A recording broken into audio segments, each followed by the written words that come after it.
ఇవాళ మార్నింగ్ తొర్రేడు గ్రామాల్లో ఒక రైతుది ఒక ఆవు ఒక ఎద్దు లాంటిది చిన్న కొంచెం వయసు తక్కువది ఒక చిన్న లేక దూడ 4 నెలల వయసున్నది చంపేసింది. ఆ దూడను మాత్రం తింది, మిగిలిన రెండింటిని మాత్రమే చంపేసి అక్కడ వదిలేసింది. సో మేము దీని గురించి జిల్లా వ్యాప్తంగా మొత్తం అందరికీ జిల్లా అధికారులతోటి సమన్వయం చేసుకున్నాం. పబ్లిక్ రిప్రజెంటేటివ్స్, ఎంపీ గారిని, ఎమ్మెల్యేని అందరినీ ఇన్వాల్వ్ చేసాం. సో ట్రాప్ కెమెరాలు పెట్టాం అండ్ ట్రాప్ కేజెస్ని కూడా అరేంజ్ చేసాం. సో దీన్ని ఏ విధంగా దీని మూమెంట్ ఎలా ఉంటుంది అనేది అబ్జర్వ్ చేసి, అంటే మా ఎక్స్పెక్టేషన్ ఏంటంటే మళ్ళీ రంపచోడవరం వైపు అడవుల వైపు వెళ్ళిపోతుందని అనుకుంటున్నాం.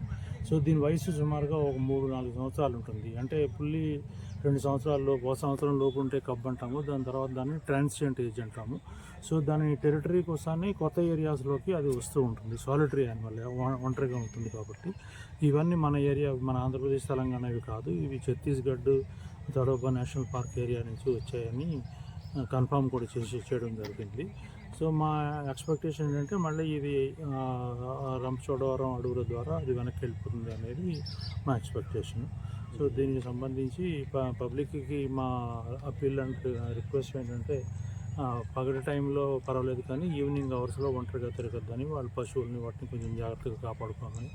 అగ్రికల్చర్ ఫీల్డ్కి వెళ్ళేటప్పుడు కూడా మనం పగలే చేసుకోండి, నైట్ అవర్స్లో, డార్క్ అవర్స్లో చేసుకోవద్దని. ఎందుకంటే ఇది హంటింగ్ చేసేది అదే టైంలో.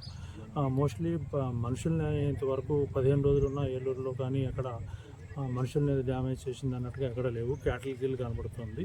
క్యాటిల్ కిల్ కూడా ఎందుకంటే అది అగ్రెసివ్నెస్, అది కొంచెం చిరాకు, ఇరిటేట్ అవుతుంది అనేది మాకు అర్థమవుతుంది. సో పబ్లిక్ రిక్వెస్ట్ ఏంటంటే దాన్ని కొంచెం ఇరిటేట్ చేయకుండా, పబ్లిక్ హడావిడి చేయకుండా ఉంటే దాని ద్వారా జరిగిపోతుంటుంది.